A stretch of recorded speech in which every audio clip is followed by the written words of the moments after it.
Previously on the Great Ace Attorney 2 Resolved. So the testimony we are about to hear can be considered highly reliable. Even though it's technically Gina, and she was on trial a while back. She's actually been in this courtroom a couple of times now for less savory reasons, but I ignore that. And now back to licking at people. Hello!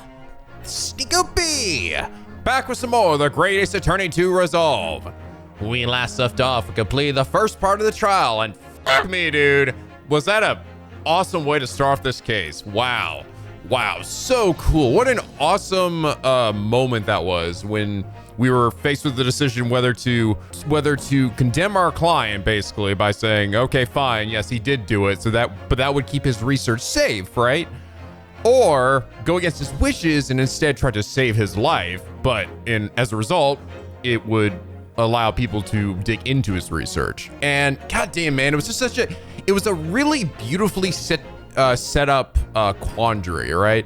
And it didn't feel forced. None of it felt like out of character for people, right? Like harebrained, like he seems crazy and you're like, what the fuck is he thinking? But I mean, it makes sense to his character here that he would do that he would go that far. And I love that, man. I freaking love it when they set up things like that they don't feel forced. It feels naturally sort of like the natural conclusion of events. And that's surprisingly difficult to do in these kinds of stories, right? Where there's so many different things happening at the same time, and without trying to steer a narrative in a direction that makes it feel like out of place or like, well, what the fuck, where did that come from? To get to a point in like a narrative structure where you're like, oh my God, that's so fucking smart. That's such a smart like story choice. And it's so satisfying, you know? And then, of course, Suzuto came in at just the right moment. And I really did love, too, Van Zeek's influence on this case. I loved that he really was kind of, in his own way, trying to help Harebrain, because I think he was pretty positive already that this experiment was not real, right? Like, this didn't happen. But he, like, worked with Naruhodo, basically, by sort of playing the devil's advocate by saying, oh, yeah, no, it totally did happen, right? Absolutely. I mean, in turn, it would have condemned Harebrain, so it still was working with his prosecutorial side, but it was also sort of trying to dig to the actual heart of the matter, which was what actually happened, what really happened that day to cause this to occur, and to make Harebrain realize that in reality, his device did not work, right? There was no way it could have worked. His science was fucking crazy pants, and he just get through a thick, giant throat. But now that that's done, we actually are going to be able to go back and examine everything in the crime scene, including his goofy ass invention. And it looks like this guy, Enoch Drebber, could be potentially the bad guy. I was right though. At the very least, his engineer is the most suspicious. Which, by the way, you guys did also clarify that Enoch Drebber, actually, as well as the little prince, the little German bohemian prince, were actually characters that were referenced to the original source material of Sherlock Holmes. Apparently, Enoch Drebber was actually the first victim of the very first Sherlock Holmes case. So kind of a interesting little Easter egg, because in this game, now he's actually gonna have a character, but in the original story, he was just like, he was the first victim. You don't really learn a ton about him. And similarly, I think you guys said the Bohemian Prince was actually much older, like he was actually like a full-grown adult in the original Sherlock Holmes story, but he did have that same name. So hence the reason neither of them have any puns in their names. I see. I was really struggling there. Seriously, I sat there for like 5 minutes going, Enoch Drebber, Enoch Drebber, Enoch Drebber. Just like, where is it? It's gotta be there. Okay, that makes a bit more sense. But anyway, last episode, Alb said, Gina's a pickpocket, assisted in murder, was accused of another murder, was threatening a man by pointing a gun at him, stole money from countless people, committed perjury in a murder case. Van Zeeks, this is a criminal. Gina becomes a detective. Van Zeeks, this is a reliable witness. Yeah, pretty much. Just like, whatever. We just forget all that shit that happened. It doesn't matter anymore. She's here and she's helping serve my benefit and purposes, so she's not reliable. Shut up. Nobody fucking mention anything about the previous game, okay? Nobody mentioned a goddamn thing. But anyway, Al, thank you so much for your hilariously accurate comment. And for that reason, you are comment of the day. But okay, so we are now getting a chance to investigate again, and I'm gonna bet there's gonna be a whole bunch of new fluff dialogue too, because now I got Suzuto with me. So let's hop to it. I don't know if this one's gonna end up being longer or as long as the previous investigation, which was like 2 parts. I guess we'll kind of have to play it by ear. I didn't really get a heads up about this one, like I did the previous one. October 23rd, 2:41 p.m., Naruhodo's Legal Consultancy. And we're back. Let's talk about the shovel again. Oh, this room. It's been too long. Hasn't changed in the slightest, though. It's been some 6 months, hasn't it? That's a long time for things to stay so familiar. I didn't know when you might return, and I want everything to be as you left it. Oh, But it has been some 6 months, it's true. not a single thing has moved. So is your father all right, Susie? What happened? Yes, tell us all about your deep dank lore in that first case of the game. My father. Yes, Professor Mikitoba. I mean, it was half a year ago, but that's why you went back to Japan. She's like, oh boy, I gotta fill you in on some shit. Because of the telegram you received saying he'd fallen ill with a very high fever for some unknown reason. That's right. So I was surprised to learn you'd be coming back so soon. Surprised but happy. Okay, where do I start? I think I wrote about it in my letter to you, that it was all a trick. My father is in fine health, and I'm obviously very relieved about that. Well, we're all delighted to have you back. Wait, so did Susan or Iris like take the postcard and just toss it? I mean, well, she had to have read it, right? Because she must have known they were coming back, but she's acting like she doesn't know what happened. Yeah, is your father right? What happened? I mean, maybe she was just asking for the benefit of Naruto? Or maybe all the letters that have been sent to me have just been tossed by Iris, and she never read any of them, just burned them all. But she had this sixth sense. She just knew that Susto was coming home. It's quite by accident that I've been able to return to Europe, actually. It's because of a very grand conference called the International Forensic Science Symposium. The International Forensics? That's the same symposium Lord Strongheart mentioned. Anyway, I've arrived safe and sound, and all that matters is that I'm here now. After all, I haven't yet fulfilled my promise to you, Iris. Oh? You must tell us everything that happened while you were back in Japan, as we fade to black. Yes, of course I shall. And there's one other thing. Something you wrote in your letter that particularly grabbed my attention. About you-know-who. About Kazuma. I know. I'll tell you all that I can. Wait, what? What was it about Kazuma? Oh, was she about to say something before then end on like a cliffhanger before she got to tell us at the end of the last case? Well, I guess we'll find out in a second. We'll start from the top. Back in Britain. When I first arrived back in Japan, I really thought I'd never be allowed to return to Britain. But curiously, after that awful trial at the Supreme Court, Father's mood changed entirely. The awful trial. Oh, yes. For the murder of Giselle Brett. Oh, no. We did. No, she sent us multiple letters. So we already knew about this. I don't know why Iris is asking that question. I guess she was just doing it for the benefit of the fucking player, just to reiterate shit. But we already read letters. I think she just got rid of the letter that mentioned her coming back. Oh, you dressed a man then, didn't you, Susie? Yeah, so we know all about it. And I think that was something that's what transitioned into the second case of the game. We were like reading that letter and then we're like, my God, we should go check out what that case was that she was bringing up. Yeah, sorry. We've been hopping around a title lot, all right? It gets a little confusing. Oh, well, yes. Since women are forbidden in the courtroom, I had no other choice. Wow, amazing! I wish I'd seen it! Don't you, Rudo? Yes. You went so cute. I think I might be gay, too. You can blame Van Zix and his leg for that. No, yes, I suppose so. I want to play being a lawyer now. I could wear a false mustache, maybe. I don't think any mustache guy at the fact that you're just 10 years old, Iris. What are you talking about, you silly Billy? I could totally get away with it. Something else I've been wanting to ask you, Miss Susto. It's about the real reason why Professor Mikitoba summoned you back to Japan. You said in your letter was something to do with the convict's loot we found in Mr. Asumi's lodgings. That's right. The very large dog collar we found with the bee emblem on it. Was it a dog collar? Is that what it was? That was like some kinky shit, or well, I thought it was just a choker, honestly, for a human being. Seems Mr. Natsumi included a drawing of the collar in the report he submitted about his time in Britain. Ah. I understand that when Father saw the report, he turned as white as a sheet. Why would that be, then? Father came to Britain himself, of course, to study. It was some time ago now. but he's safe for 6 years. I can only imagine this thing must have happened during that time. But if you refuse to tell me what it was, then I tend to find the answers for myself. And I've decided that I, for one, won't keep any more secrets. Oh, Susie! It's a very meaningful look Susto-san's giving Iris there. Forensic Science Symposium.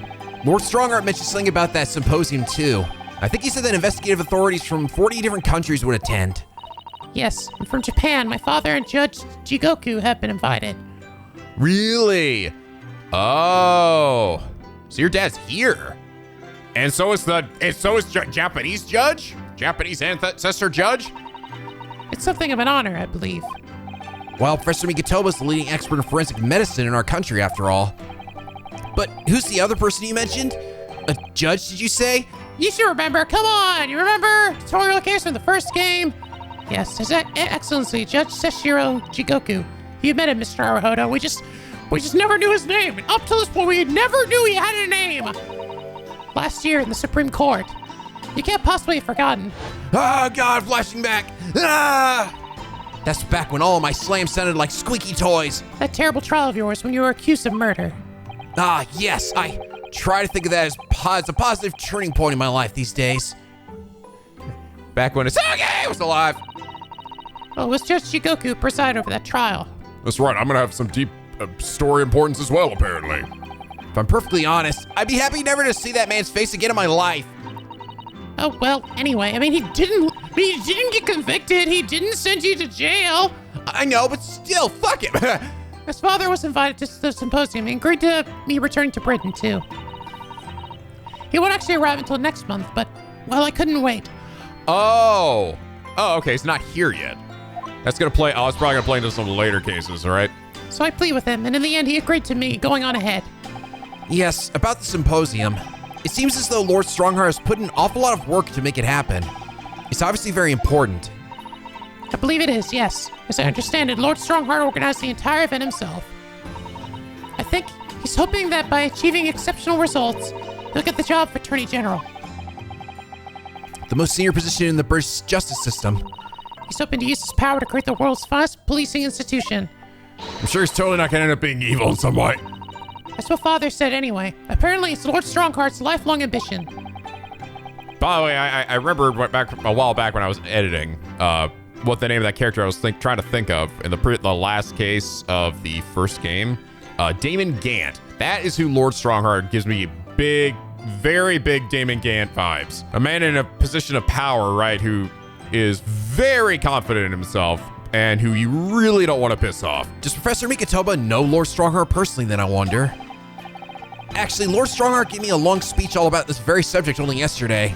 I was there for 8 hours. But I sort of lost the will to live early on and didn't really listen much. I lost the will to live. How trying for you. It's all right. I'm sure it wasn't important anyway. Giselle Brett, that dirty bitch. The woman whose unforgivable actions ended in me being wrongfully accused of a crime I didn't commit. The murder of Dr. John H. Watson, who I definitely don't want to talk about in front of Iris. Yes, Giselle Brett. That's the name I won't forget for as long as I live. When are we gonna tell this poor girl, though? Good Lord. The extraordinary thing is, though, it seems it's a name we should all forget. Sorry? Since the incident, our government's intelligence services have been investigating Miss Brett. But it turns out that an Englishwoman by the name of Giselle Brett didn't actually exist. Didn't exist? But how can that be? It was a pseudonym. Her real name was Shin. What? And she wasn't a visiting student either. That was a front. Shin Mikami Tensei? A front? Who on earth was she then? Miss A. Shin. Asian? What? She was... Sorry, what? Are we trying to say that she wasn't even English at all? And we're so on the nose that we're gonna make her actual real name Asian. What? That's a pretty on the nose pun, I gotta say. Her name is literally all our intelligence services have been able to ascertain about her. Nobody knows why or even how she came to be in Japan. It's a complete mystery. But that makes no sense. It's no easy task to be accepted as a foreign student anywhere. What could the woman have been up to? I'm afraid I don't really know. The only thing we can be sure of is that she has some business in our country that we don't yet understand. And now she's been killed. Now she's fucking dead. May she burn in hell. All the questions surrounding her existence remain unanswered. Like, why did she kill Watson? Why? I'm afraid so. Asians. Seriously. So, weird. I don't know. Why? Huh? Like I am trying to, that leading to me to believe then why else would they have that pun other than that her nationality is not actually English or something? But why would that be significant? And still, why would you give her this pun name? Who on earth was she? Why do I feel as though I've heard that name before somewhere? What? The fucking dicks am I talking about? She in here suddenly now? No. Okay, she didn't suddenly add to my court record. She's gonna be fucking relevant to this fucking case or some shit. So what did you tell Brett do anyway? Anyway, nothing. She just, what about Kazuma? After my friend Ray's trial, the reporter who actually killed Miss Brett says something very strange. I know the truth. I know you had a hand in what went on. And that visiting student's fate. Oh yeah, that's right, this. Nobody in Japan knows anything about it. They don't know that guy never made it to England, that he died on that steamship. And that'll never. That's what he got laid out, by the judge no less. Obviously I couldn't ask him to elaborate at the time. But later, I visited the man in his prison cell and asked him what he was going to say about KAZUMA-SAMA. Oh, cool. What did you learn? He was already dead. After he died on the Voice of Great Britain, his body should have been unladen at the port of Hong Kong and passed into the care of the consulate staff there. Should have been? Oh my God. Well, it turns out this body never arrived. It just disappeared. Oh, well, there you go. It's absolutely this guy. This guy's absolutely Kazuma. Absolutely. I'm actually I kind of hope it's not. Because I feel like they're really they laid it on pretty thick. I feel like that's like, they're giving us way too many hints early on about who this guy fucking is, right? I mean, they first off with just Naruhodo being like, oh my God, I feel like I've met this guy before, and like, who the fuck else could this possibly be? And then now it's like, nah, his body never showed up. And it's like, I don't know. I'll be curious to see if we end up figuring it out pretty early, or if it's going to actually be like this, like, my God, who could it possibly be? I don't know. This could be a catchy moment, right? Of like P5, where it's like, you figure this shit out early, but that's not the actual twist. That's what I hope. What? Kazuma's body vanished? He's a ghost. Fuck off, ghost. Our government tried to cover the fact up. It seems that they erected a grave on the cliffs by our hometown. Except KAZUMA-SAMA isn't there. Ah. Did Professor Mikotoba know about this? Yes, it would seem that he did. But he didn't tell me. They're still investigating what happened to KAZUMA-SAMA's body as we speak. I just don't believe it. What is this acute feeling of apprehension I have all of a sudden? Oh my God. That masked man! The Kazuma mystery. Thinking back now, some of the things that happened on the SS Buria were definitely strange. Was that actually the same name? I think that ship name might have been different in the Scarlet State one. Buria. I am fine. I mean, after he died, we never saw his body again, did we?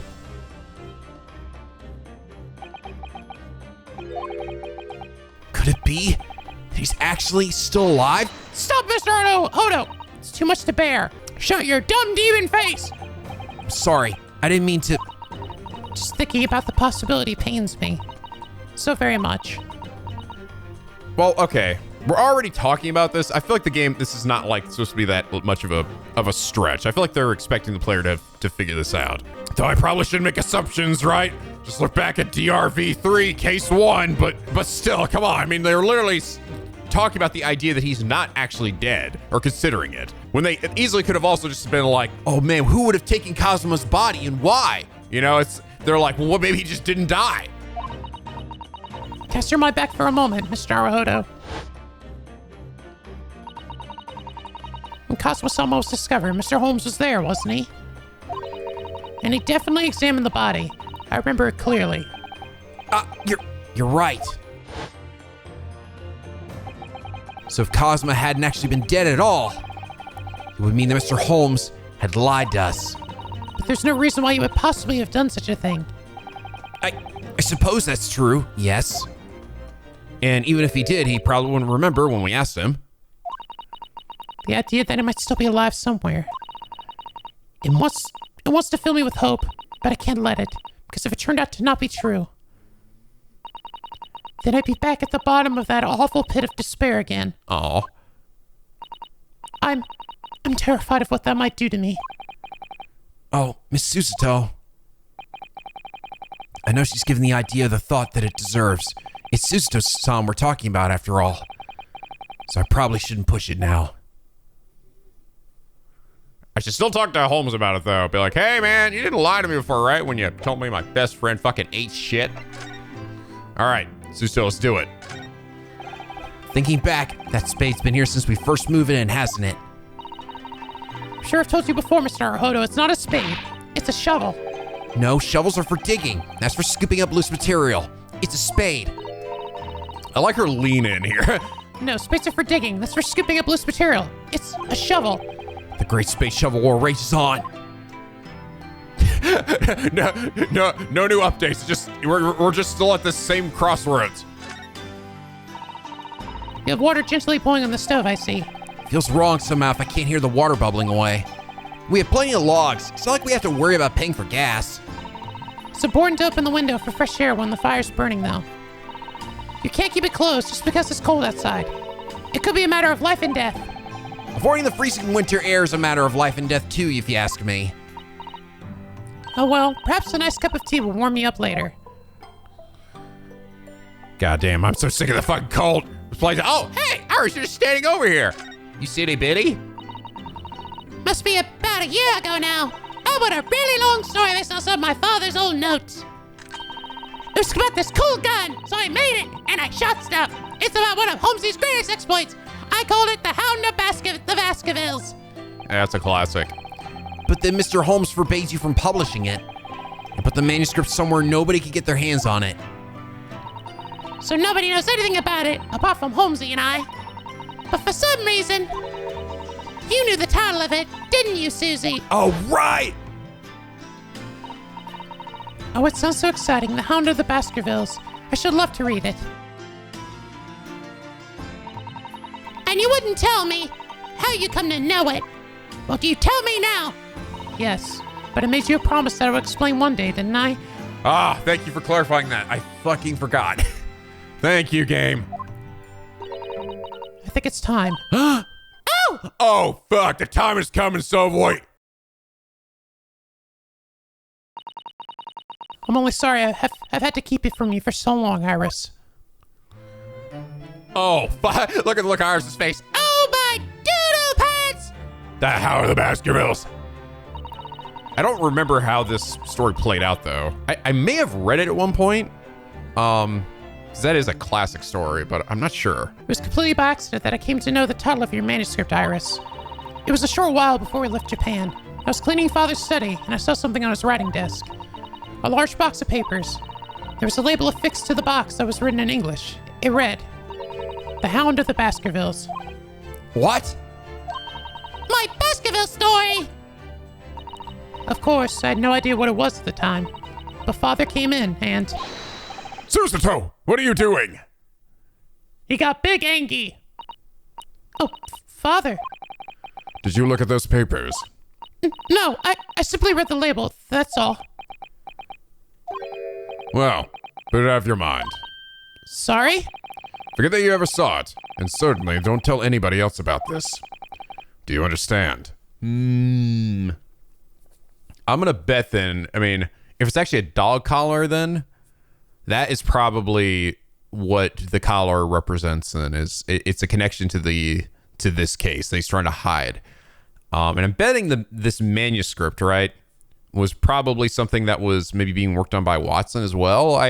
Was he the one who maybe, yeah, that's right. These were the notes, right? And then Iris took those notes and wrote into a story, but they said, don't talk about it, right? So the notes, right, were collected by Watson. He probably was the case that he was working on, but something that they don't want to get out. And my guess is it probably airs the some dirty laundry for either Great Britain or Japan or both, right? It's very possible that like Japan came across something that England was doing that was potentially less than reputable, but tried to cover it up because they don't want to lose that alliance and connection with Britain, right? Especially while things are currently on very good terms. I just wouldn't be surprised. Seeing how much we were bending over backwards for Giselle, right? But what was Iris's manuscript doing in Japan? I have no idea. But when I heard Iris mention the word Baskerville that day, the title just slipped out. I would never have guessed that it was an unpublished account of one of Mr. Holmes's exploits. Okay, so this is actually, no, this was actually, yes, doesn't make sense. If it was the title, it would have been her manuscript, not just like Watson's notes. When I returned to Japan, I asked Father to explain, but he refused to answer any of my questions. And there was no sign of the big box in his office. Iris just standing there lip-syncing nonstop. That's really all I know about it. I have no doubt the father has a very good reason for being so secretive about it. But still, I've made up my mind to explain myself to both of you. Well, thank you for being so honest, Susie.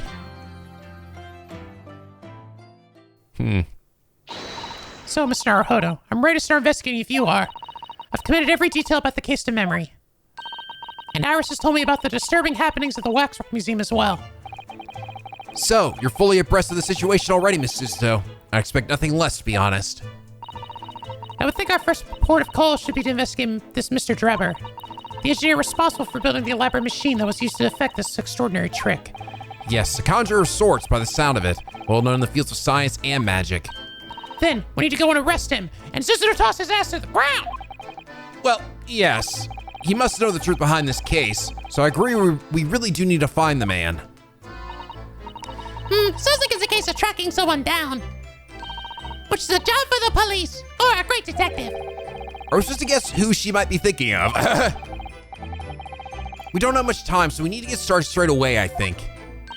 Good idea. Well, best of luck then. Oh, you're not coming today? I'm going to Brixton Road shortly for the herb market. But let me know later how you got on, won't you? You've got your little sidekick back. You don't need me anymore. Aw, I love you, Iris. Can I just have two sidekicks? Two funny little sidekicks, a Suzuto and an Iris? Oh.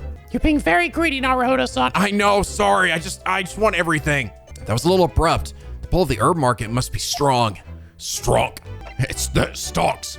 That's what it is. Let's examine her room, where a maiden secrets reside. Your room through there should be exactly as you left it. Because I didn't go in. I've still never been inside. I've never been invited. Of course not. Only Iris is allowed in my room. No doubt I'll be hearing you two giggling away in there again then. Dang it. Wish I knew what girly things they were talking about. Probably talking about me or something. I'm so pleased to see all our sea creatures doing so well in the aquarium. Yes, the prawns are still swimming and the anemones are still swaying. Obviously, I've been looking after them carefully. At first, I used to drool whenever I looked at those juicy prawns, but not anymore. They're more like a part of the family now. Now I'm only slightly inclined to eating them. I don't suppose they'll ever know how close they were to meeting their maker. No, sorry, I was just, nothing. You see, I've been keeping my desk beautifully covered in papers as always. You really must tidy it all up, Mr. Naruhodo. No more excuses. But Miss Suzuto, the way I see it, all these papers building up on my desk like this are a reminder of my wonderfully diverse daily life. I like to leave them as they are, so I never forget how lucky I am to have such a varied experiences. In that case, you should definitely have a thorough tidy. Then you'll be able to see your papers building up all over again and feel that joy renewed. Still can't beat her in an argument. No, I'm the lawyer here. God dang it. Oh, I'm still looking forward to making you some tea again, Mr. Naruhodo. Which you think I wouldn't like, given that I'm not keen on bitter flavors. But it's Suzuto-san's tea. It is fucking transcendental. It's amazing what a little cake or something on the side can do. I would dearly love to serve you some sort of Japanese sweet alongside your matcha green tea. but I suppose it's simply not possible given how long we've been staying here in London. Well, I do like the little chocolates you put it with my tea. They go wonderfully. Why didn't you bring me back some tea when you were in freaking Japan? Oh, Mr. Arahodo, you would, wouldn't you? That gives me a warm glow inside for some reason. Aw. These two so fucking adorable. Let's look at the Daruma together. I see your Daruma still has only one eye fill in. Well, we agreed that's something we do together, didn't we? We could do it right now if you like. I'd be happy with that. I rather like the anticipation, I think, Mr. Arahodo. Hope by the end of this game, actually that'd be a nice way to cap it off. Like the very end of the game, they fill it in together. That'd be cute. Look at this little desk. I left your desk completely untouched, Miss Susto, so it'd be ready for you whenever you returned. It's beautifully clean. There isn't a speck of dust on it anywhere. You've been cleaning in my absence, Mr. Arahodo. Whatever next? Well, I couldn't allow my great assistant's desk to sit there gathering dust, could I? It really is exactly as it was when I left. I'm so touched. But sadly, your desk is also exactly as it was too. Well, that's how it should be after all. Oh dear. I've forgotten how that clean-cut smile can be so disarming. Yeah, so you can't stay mad at me. You can't stay mad at your old pal Naruhodo. I think we are good to go then. Wait. You're still taking good care of that armband, I see. I'm so pleased. Well, yes. Feels like I wouldn't be me without it now, to be honest. Oh dear. There seems to be a thread coming loose just there. Look. I'd be only happy to mend it for you, Mr. Naruhodo. Oh, thank you. I must have scrapped it against something again. I'm always doing that. Then take better care of it, please. It was all going so well until I ruined it. No! Why do I tell her anything? She's gonna get mad at me. All right. Well, we gotta still stop by the suite. October 23rd, home suite. Is anybody actually here? I don't think so. I think Holmes was supposed to be out and about. I don't know if I don't want to examine all this shit again. I feel like we've done this like a billion times now, and last time it was pretty much all the same. If I remember correctly, this large and imposing lump of iron is called a typewriter. I think that every single one. Oh, this is the same. No, it totally is. You're ruining my dreamy thoughts. Yep. All right, is there anything funny here? This blackboard is where Iris scribbles down lace ideas, isn't it? Let's see. Oh, she's drawn a lot of little stick figures all lined up. Look. Cheap apples at the market is what all of them say. What? The little figures can speak? All your questions would be answered if only you would read this month's Rand's magazine. So I'm the only one who can't make any sense of this? Ah! I think it seems to be the only thing that potentially changes. Everything else has kind of been about the same. So the Stradivarius. All right, let's go ahead and just move on then. Should we go to the Chief Justice's office? You know, I don't believe we've been visited here for quite some time. Professor Hairbrain. Yeah, let's go talk to Strongheart. Oh my God, a new person. October 23rd, British Supreme Court, Lord Chief Justice's office. Who be that? Oh, who's that staying beside Lord Strongheart? I also like that in this game, and I don't remember this happening even in, well, maybe it did in like Spirit of Justice, but it didn't happen super often in even the 3D, I think, Phoenix Wright games, where they had like characters in the back and then like your character or whoever you're talking to would actually turn around to look at them. I don't know, I like it. It's a little thing, but it does a lot to make this world not feel like this static image. I wonder, I've never seen her before. Damn, she looks badass. She got like black gloves on. Ah, the young champion of the court. You had some success this morning, I understand. And you've thrown the entire government into disarray as a result. No! You mean because of Professor Hairbrain's experiment? Sham science being demonstrated at London's Great Exhibition. The country's been made to look foolish, and now politicians are scrabbling to respond. Lord Van Zix is in Whitehall as we speak, giving an emergency briefing. Oh, dear. Didn't mean to cause any trouble. None of this is your responsibility. The government is entirely to blame for having been taken in. The special dispensation that prevents investigation at the scene will be annulled later today. Once that happens, my forensic investigation team will move in and deal with their scrap metal in no time. scrap metal now, is it? Until later then, Lord Strongheart. Yes, thank you.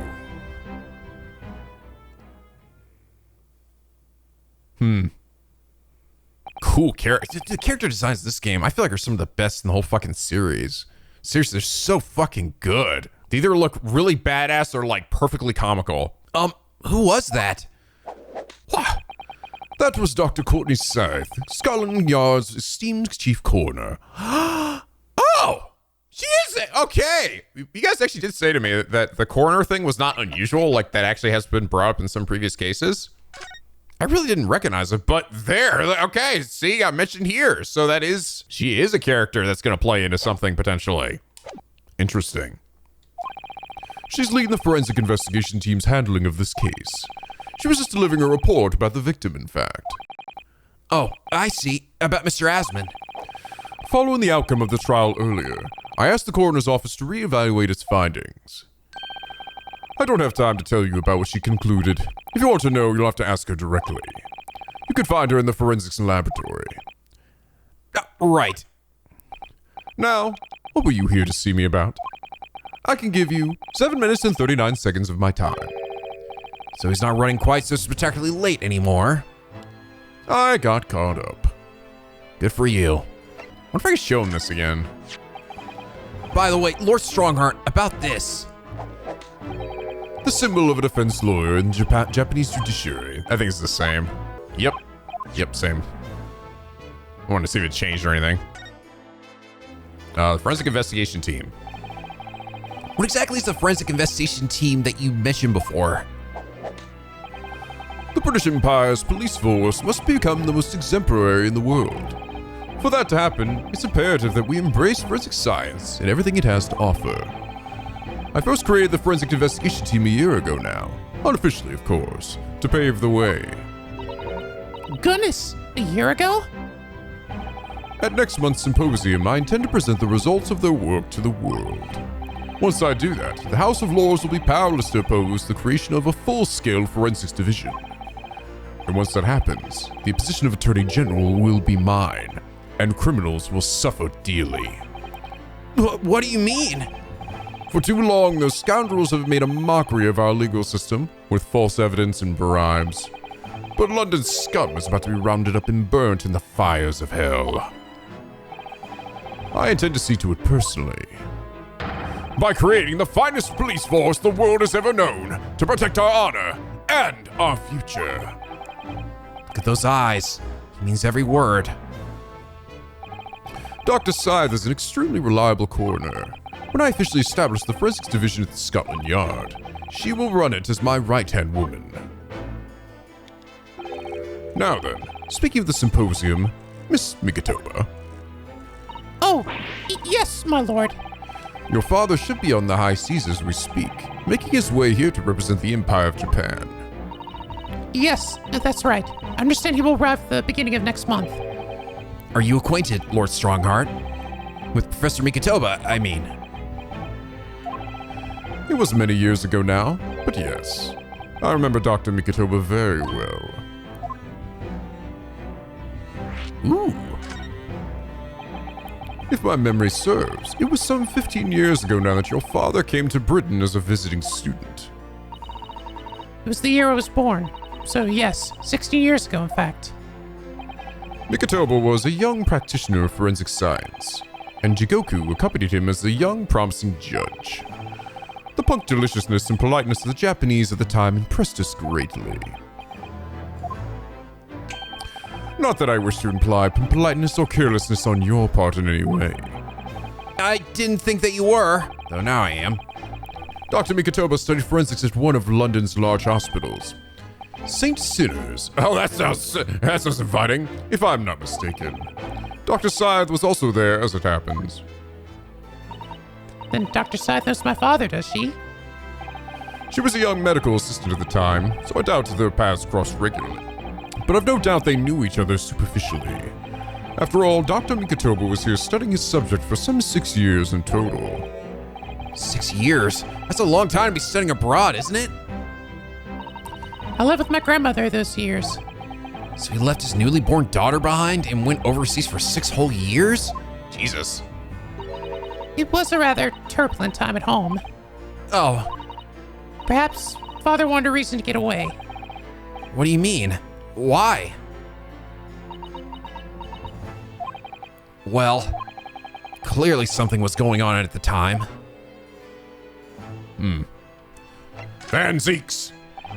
I want to ask you about Lord Van Zeeks, actually. Oh, by the way, something I noticed about the previous trial section we went through, there was actually never a point where the jury totally turned against us, which I kind of liked.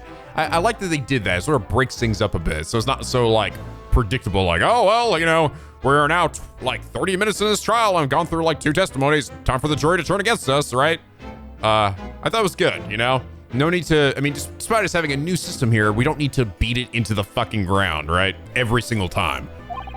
I heard that his older brother was killed some years ago by a mass murderer known as the Professor, who targeted nobles and royalty. Is that right? You Japanese are a thorough lot. You've done your research well.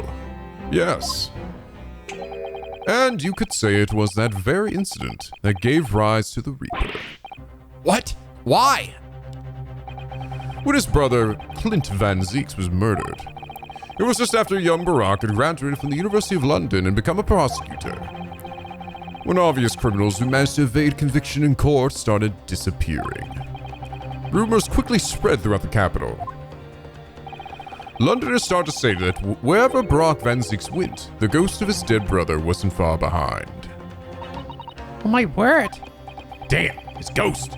It's Ghost out there seeking vengeance. So Lord Van Zeeks isn't the Reaper? It's the ghost of his brother? Sick. Ever since that time, he became a very aloof figure in London's legal circles. Oh, that story felt like it ended preemptively. Oh, yes, Lord Strongheart. Go ahead. It's about Professor Harebrain's experimental machine. We'd like your permission to examine the remains, if possible. Are you well versed in science, then? Not in the slightest. In fact, you could say I was barely aware of the subject at all until recently. Well, the special dispensation legally preventing investigation of the machine is currently being annulled. Within a few hours, Dr. Science team of forensics experts will begin their own investigation. But I suppose until then, there's no harm in you looking at the wreckage, as long as you touch nothing. Thank you. Being able to look at it is better than nothing. And I'll be able to see it too. Your time is up. You'll have to excuse me now. I'm afraid my next engagement calls. We are extremely sorry to have troubled you when you are so busy, my lord. I have important matters to attend to in preparation for this symposium, you understand. Fairly well. And he's gone. Okay. New location added. The experimentation stage. And Madam Two Spells. And for, oh my god, we have a lot of places to go. Well, let's go visit Harebrain. So he's doing. Oh my god. He has made himself right at home. October 23rd, local prison cell 11. What's he doing? He's... Oh my, the whole wall in the cell is covered in mathematical equations. He's still writing more now. Professor! Sorry to interrupt. Mr. Arhodo. And who is this young lady? My name is Sisto Mikatoba. I'm Mr. Arhodo's judicial assistant. It's a pleasure to meet you, Professor. Ah, you're so hot! Oh, if only I met a refined young woman like you sooner! None of this would have happened. No, that's not logical. That makes no sense at all. Oh dear. I'm sorry if my presence here upsets you. She's so hot! Ah! Sorry. I'm fine. Just too much anime. I owe you an apology too, Professor. I did manage to deliver what I promised you I would in court this morning. Oh no. No. The whole thing, the whole miserable affair, it all happened because I'm in such a complete and utter clot.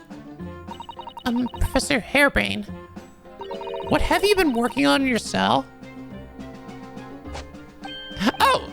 You mean that? Oh dear, how embarrassing. I was suddenly struck by an idea, you see, and I simply had to write it down. That was all I had to have. Where'd you get the chalk from, by the way? Don't ask questions. Oh, is this some new hypothesis? Something to surpass super high voltage instantaneous kinesis, maybe? That was also complete horseshit? No, actually, this is my autobiography. This is my ticket out of here. And then he fucking hits the button and fucking the wall explodes. He just leaps out of there. This is for my prison escape. Bye, boom. Your autobiography?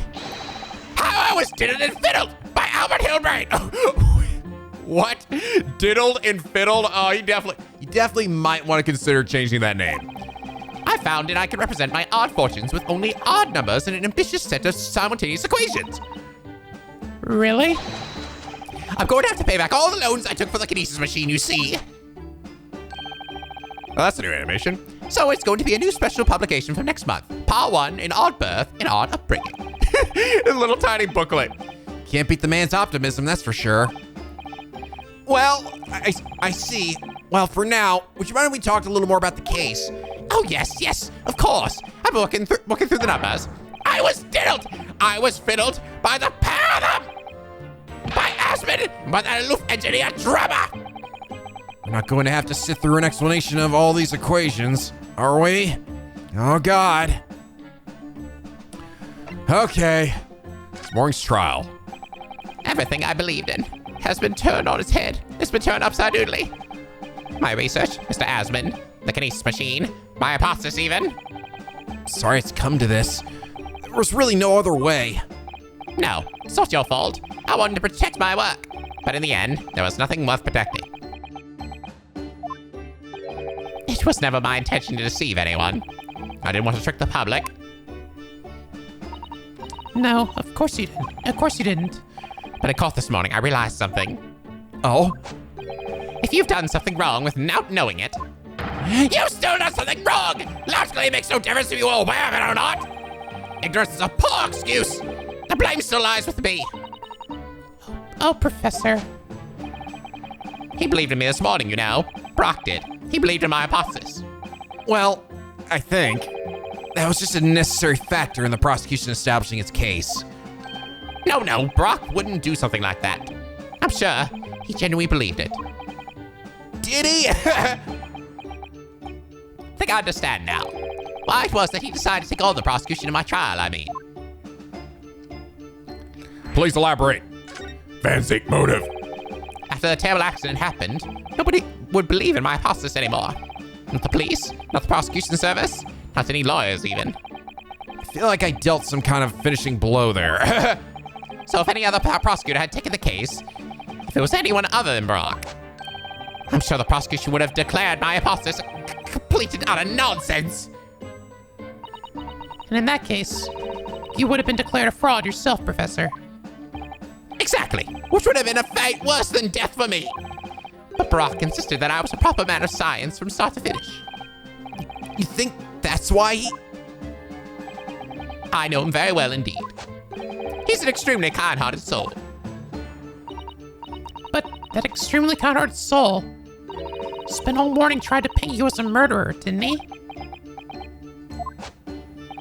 Well, admittedly, that part of the analysis appears to have some flaws in it. And what about the whole Reaper side of things? How does that fit in with the kind-hearted soul idea?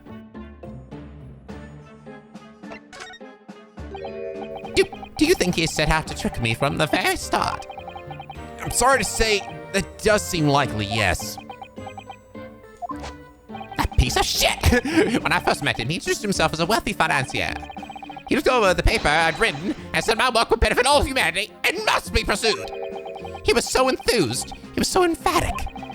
But in reality, he was the mastermind of some vast criminal network, it seems, and probably a fucking demon. I still can't believe it. As the machine was essentially a set decoration from some stage magic. It probably didn't require a large amount of investment, actually.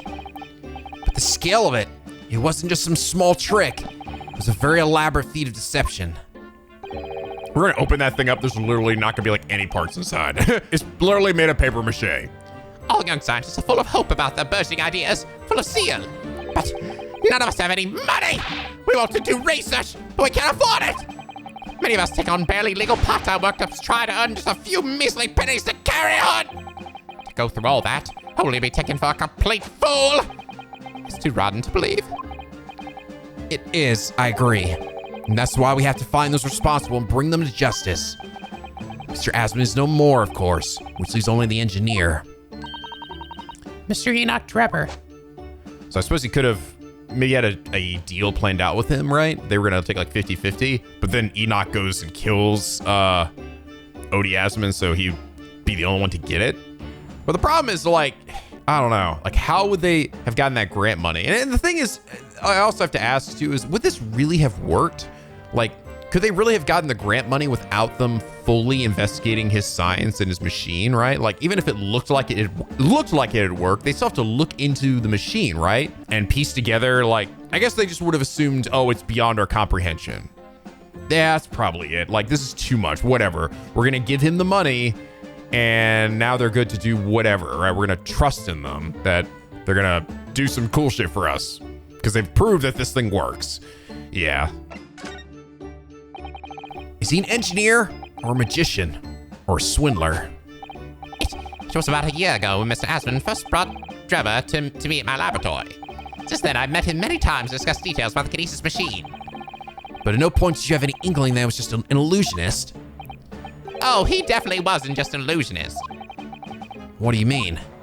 He was a wealth of deep scientific technology.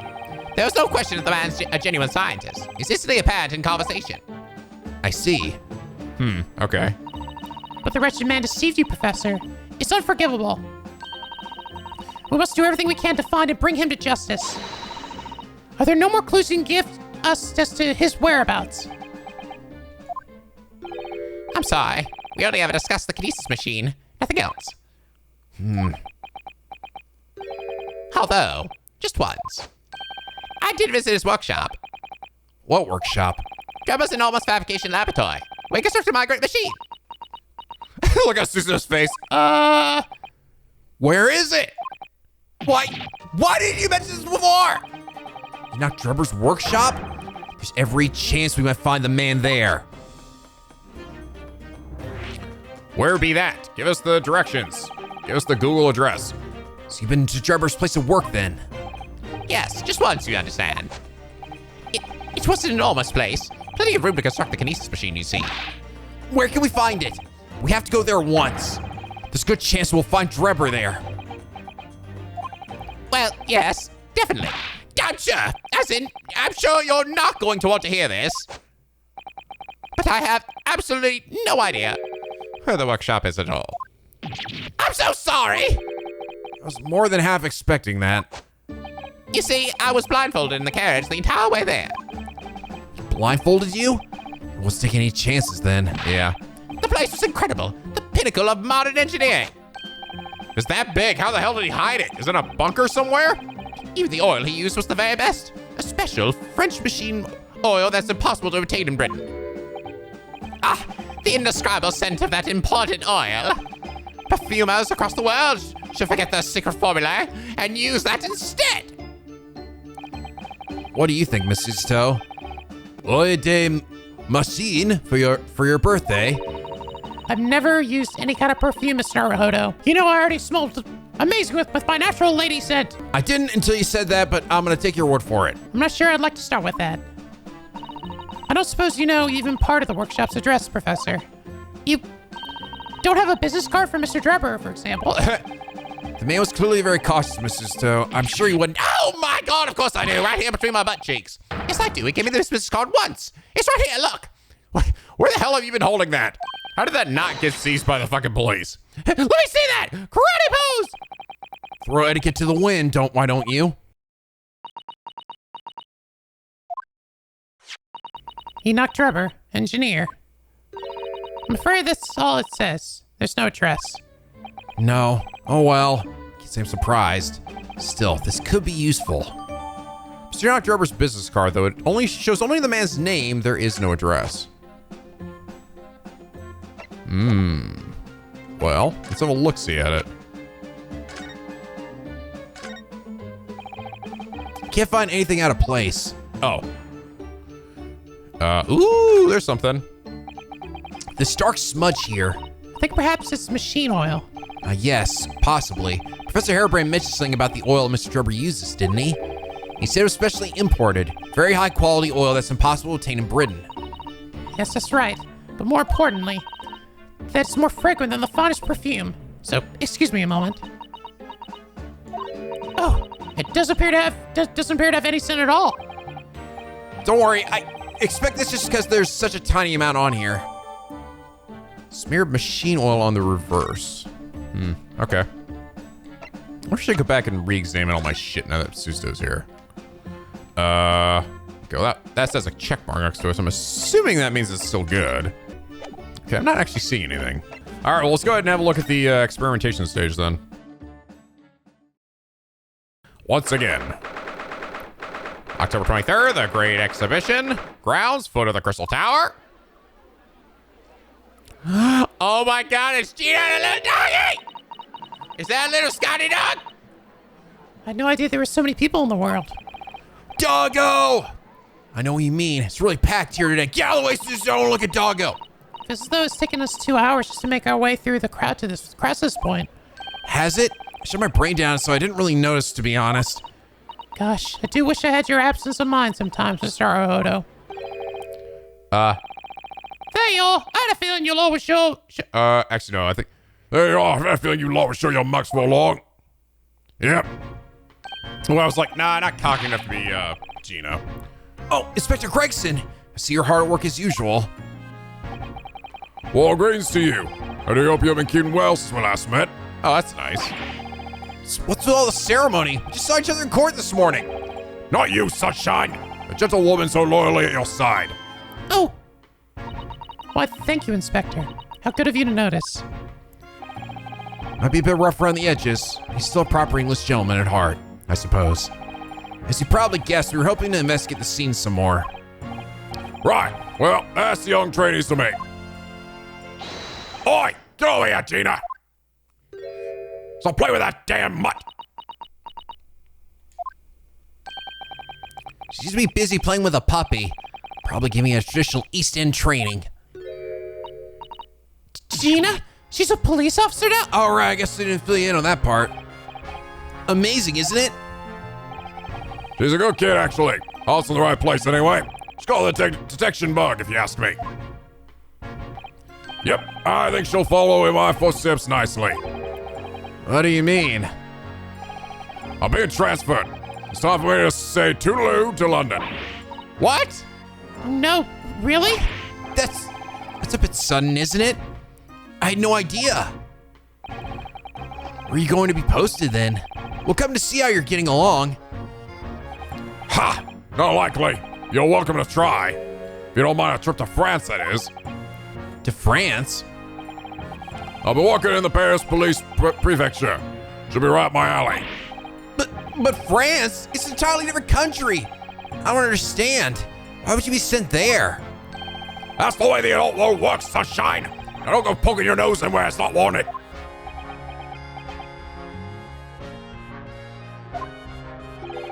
I'm intending to take the kid with me when I go. What? You're taking Gina to Paris? Well, then who the hell's gonna work with us? Well, I can't leave her here in London. Who knows what will become of her? Suppose it's worried she'd slip back into slipping her hands into people's pockets and purses. I don't think he's worried about her pickpocketing, Mr. Naruto. I think he's worried about the Reaper. Oh! Of course. So that's playing on Inspector Gregson's mind too, is it? Ah, interesting. Anyway, I haven't mentioned any of this to Gina, so don't go blabbing it, you hear? No, of course not. Go keep that diving diva safe and sound. Till all this is over, at least. Oi! Did you just call me a bloomin' diving diva again? So you heard that, did ya? Right. Well, any questions about the scene, you can put them to my capable detective diva here. I'm out of here. All right, you're the boss. Inspector Straw's in charge here now. Suppose I better keep my word and not mention anything about Paris. So, Gina, got a new dog, have you? Oh my God. Bobby! Isn't it great? Toby's his name. Oh my, really? Oh, that's cute. Toby as in like Gregson, right? That's Toby. That's his first name too, isn't it? Yeah, Tobias. That's cute. Oh, how delightful. He's absolutely adorable. Yes, the dog does seem lovely. But it's not the not so lovely Inspector Gregson is playing on my mind, to be honest. Doggo. Can I see him in the back? No. There's that little piece again. Toby the dog. Toby the dog. Investigating the scene. Gina? We were actually hoping that we could investigate the scene again.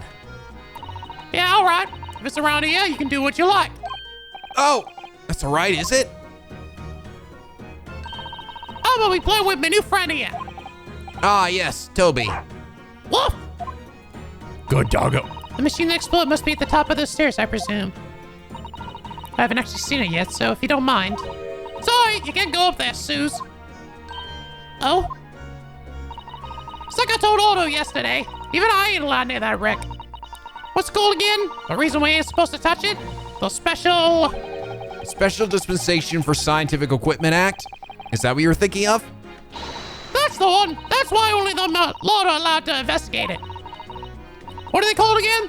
The forensic something? The Forensic Investigation Team. Is that what you're thinking of? That's the one, yeah! But isn't it the case that the special dispensation has been lifted? I think so. I don't really get it, to be truthful with you. You're still supposed to get permission from some bigwig as far as I know. What was his name again? Lord Strange something? Lord Vortex. Yeah, that's it. Wait, that's all right. Oh. I'm not sure that's quite right, Gina. I think you meant Lord Strongheart, perhaps. That's the one, yeah. Apparently he's always watching the time or something. Well, actually, we've just recently been to see Lord Strongheart. Eh? You what? You met him? Last time the boss was called to go and see him. We were for 3 hours at the Cove's office and came back sniveling. Tragic. Well, Lord Strongheart has given us permission to examine the scene, as long as we touch nothing. Oh, yeah? Honestly. All right, then. Go ahead. But if it turns out you're lying, he'll be the boss who gets it. He'll never eat another chip again in his life. So, you're still saying all this is above the board, are ya? I'm sure everything will be fine.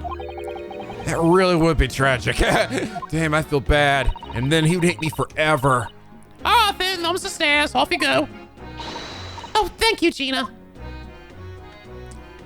Let's talk about today's trial, though. And the dog. It was great, wasn't it? I had a right laugh. It was a new one on me, that. You know, being in court and not spending the whole time worried about being found out. I just realized, too, that she really didn't smile much at all last game. It wasn't until, like, literally the very end of the game that she finally smiled when we got her off. But now she smiles a lot more, which is nice. Cute. You did keep an awful lot of secrets in all your previous court appearances, didn't you? Yeah, and all those made things hard for me every single time and all. Just doing my job, Gina. Watching someone else get it at the neck is a lot of fun, actually. It was amazing when you showed that dodgy professor's dodgy experiment was a total fix. The dodgy professor, as you put it, Gina, is Mr. Naruhodo's client. Yes, starting to wish he wasn't, though. It's the boss I feel sorry for. Sent off to do the impossible. What do you mean? He's supposed to arrest out of the cove, ain't he? And in time for tomorrow and all. You know, the dodgy engineer. What's his name again? Mr. Drebber, you mean? Enoch Drebber. That's the one, yeah. So the police are looking for this mysterious man with the black monocle. I guess they would be. It's putting too much on the boss, if you ask me. It says it's giving him a gut ache. Sure it's not the fish and chips he's constantly eating. Oh dear, but I do wonder if that isn't actually from all the fried food. Yeah, I knew you were gonna say that. Let's talk about that fried food. Engineer's whereabouts. So Scotland Yard are trying to track down Mr. Enoch Drebber, or if they've had any luck. He's really funny looking. Got 2 eyes, what, don't match? Saw a glimpse of a picture of him earlier. I mean, I didn't actually pinch it or nothing. The old devil's got it. Sorry? Who? You know, that Skull Reaper was always glugging down glass of that blood-red cloak. Ah, Lord Van Zeeks. He's always at it for infamy, that cove. Don't know what he's always scowling about mind. Probably been a pretty good boss as it goes. Should rather be the Reaper's apprentice than a detective's trainee. The way I see it, if the choice between a chip-guzzling detective and a chalice-glugging demigod, you're equally badly off with both. I suppose you're right. I hadn't thought of it like that. Glad we put that one to bed. Anyway, the point is, everyone at the yard's dead set on finding the fishy engineer. But there don't seem to be no clues to go on, so they're stuck. There's nothing that can lead to Trevor at all. What about the dog? Where'd you find the little mutt then, Gina? Oi, don't you be so flaming rude, Otto! Slight overreaction, don't you think? Ain't no mutt, all right? Toby's, how do they put it? He's a sweetheart! Oh yeah, a bona fide detective. Sorry? I've given him a proper title and everything. It's Chief Inspector Toby to you. More senior than Inspector Gregson, is he? Aw. Oh, so he's a police dog, is he? The police recruit dogs now? I've heard that they're already being used officially in Germany as part of their city policing. They're used for chasing criminals and such like. They have a wonderful sense of smell, after all. I have a fairly good sense of smell myself as it happens. I can tell undergarments that have been freshly laundered from undergarments that haven't. Why did I say that? Wait. What? What did you say, Naruto? Ha! That's nothing compared to this little fella, Otto. Oh, really? According to what the boss said. Once Toby here's got a good whiff of your drawers, He like reaches out and starts sniffing. he can chase us into the other side of the world. What? The other side of the world? You mean he can swim? Wow. You know, I gotta give it to them. At least it wasn't a Shiba. The first time ever, little detective or helpful little doggy was not a Shiba. Probably because we're not in Japan. Mr. Naruto, I think you may have missed the point by a rather wide margin. I just can't believe this little dog has such an incredible skill. I'm telling you, Otto, there's gonna be more and more dogs doing the bit for the police in the future. Yes, I agree. Right, one of these days there'll be barking orders at us lot, not the other way around. Yeah. Oh dear. Sorry, Gina. I don't think I agree with your vision quite that much. Well, anyway, whatever you'll think about that, Toby here is Britain's first police dog. I like he's got a little neckerchief that looks just like her. It's like the same plaid that she's got. I found him down East End the other day, so I just chucked him out on the street. There you go. I knew she lifted him from somewhere. Oh, Gina, you're such a kind-hearted soul, aren't you? To children and to animals. Oh. So I should look at this. Here's the scorching on the ground that you mentioned. Yes, and there's what's left of the green balloon's envelope. All clear evidence of the balloon that exploded on the day of the incident. Poor Professor Hairbrain. I do feel sorry for him that his dreams have been shattered like this. Someone's well and truly burst his bubble, as it were.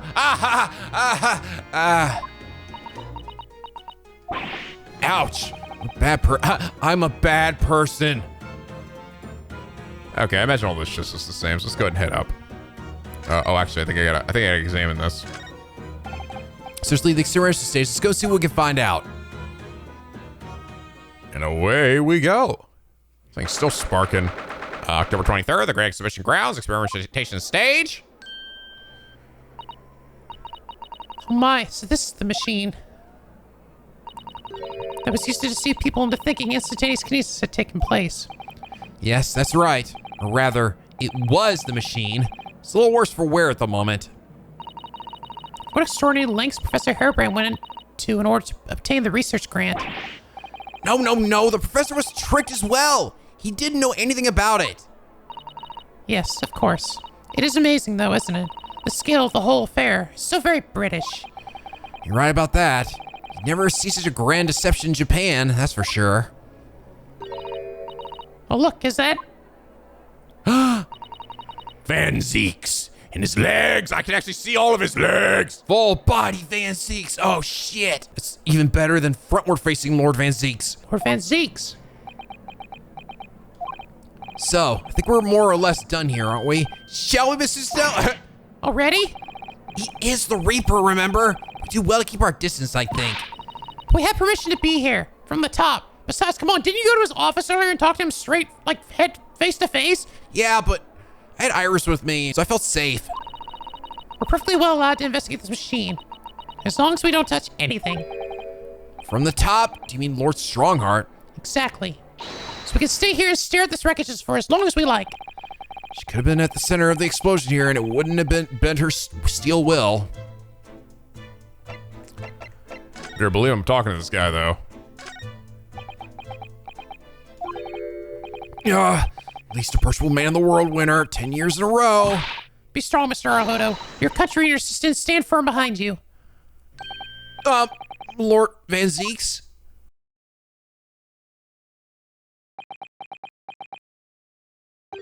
What? Well, beautiful weather we're having, isn't it? I thought I was making it quite clear that I didn't want to be disturbed. Apparently, you Nipponese are unequipped to read the signs. Oh, I read them. So, what are you doing here? Entry to this area is prohibited. Well, the thing is... Lord Chief Justice Strongheart granted us permission to investigate, on the condition that we didn't disturb anything. And yet you've managed to disturb me. Never mind. State your business then. Come to think of it, there are quite a few things I'd like to ask Lord Van Zeeks about. Not the least of which is that awful case, even though it's nothing to do with this. Ask away, Mr. Arahodo. You won't know unless you try. Your brother Clint Eastwood.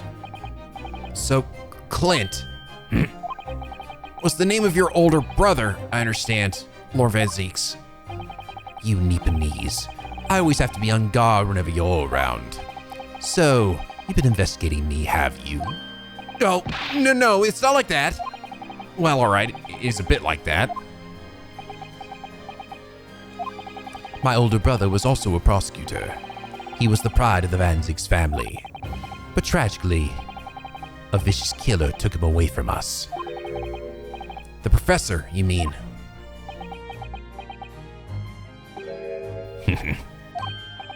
Is something funny? That's the extent of what you've discovered, is it? I shouldn't be surprised. Sorry? There's more to it then? Lackluster work is very much of your trademark, isn't it? Ugh, you're too kind. Are you going to tar all Nipponese with the same brush next? So tell me, what's your interest in that historic incident? As it happens, Lord Van Zeeks, there's a rather curious case that's come to our attention. Are you aware of the Madame Tussauds Museum of Waxwork by any chance? I am, naturally. I believe that since last month I featured in one of the displays there for public scorn. Of course, the infamous Reaper of the Bailey would have to be exhibited, wouldn't he? Well, a particular waxwork has been stolen from the place and held for ransom. A particular waxwork? Which... Wait, you mean? Yes, it's the professor. Mr. Holmes is investigating the case as we speak. Oh, great, him. Oh, God. I was unaware of that. He's turned as white as a sheet.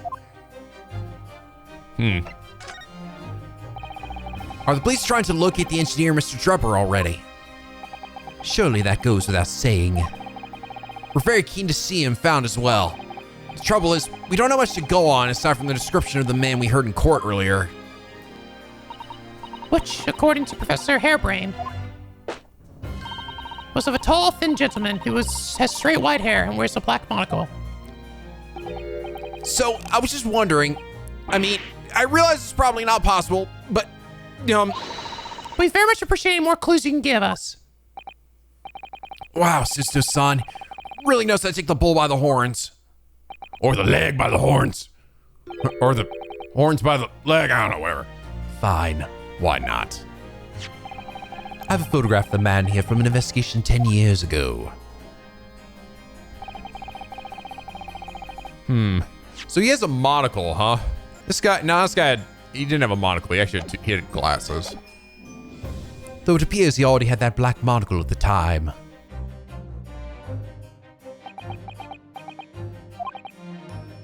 What? Oh, no, nothing. I was just surprised that you shared that with us. We all need the man's testimony in court tomorrow, which means we do have to do everything we possibly can to track him down in the short time available. So why wouldn't I show you the photograph? What is it about Lord Van Zeeks? Sometimes I just can't work him out at all. I'm a teddy bear, don't you get it? A photographic print of the engineer, Mr. Enoch Drebber. It's hard to make out, but he appears to be wearing a monocle with black glass.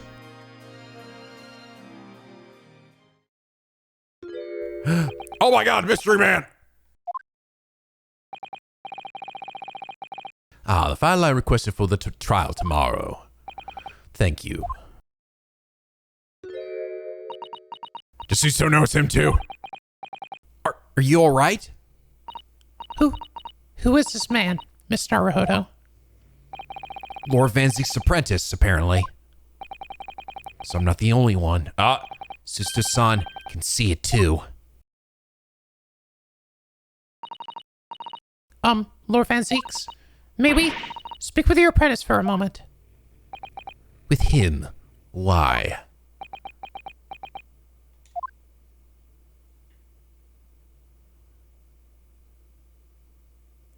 KAZUMA-SAMA! Oh wow, no!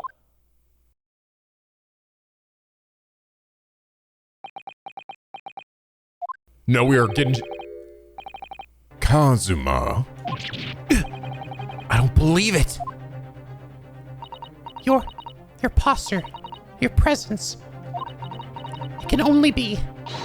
It's you, isn't it, KAZUMA-SAMA?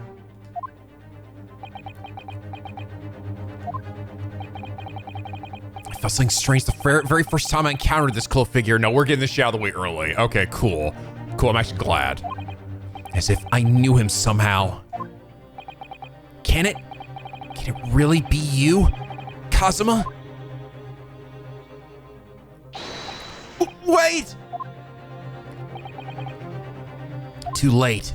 He vanished. What's going on here? What is your interest in my apprentice exactly? You act as if you know the man or something. Well, Since when has he been in your care? I don't recall you having an apprentice before I left Britain 6 months ago. Lord Strongheart introduced him to me about 3 months ago now, with instructions to mentor him as a prosecutor. But he didn't tell you why, did he? The man appears to be suffering from amnesia. Oh, of course it fucking is! He's forgotten every last detail about himself. He has amnesia.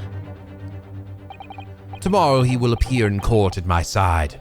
Really? What? He's to serve as my judicial assistant, on Lord Strongheart's orders. Oh my god, you really are getting your own little Susato. Wow. He'll be in court with us? Now then, unless I'm much mistaken, I believe this conversation has run its course. Oh, yes, thank you. Whatever. Definitely saw a reaction there. When Sister-san called out like that, it really seemed to hit a nerve. When she called out, KAZUMA-SAMA. My god. Oh wait, no, I'm still here. Hello. I guess we'll look around the shit now. What a terrible explosion it must have been. Even the steel girders have buckled and twisted in the blast. What they call the birdcage was right in the middle of it all, just here. But look, Mr. Naruhodo, the metal grill on the floor. Looks as though it's designed to open. It does, doesn't it? The floor had opened at the precise moment the explosion occurred. The birdcage could have dropped through and disappeared from sight. I don't think there's any doubt that this was a very elaborate hoax, is there?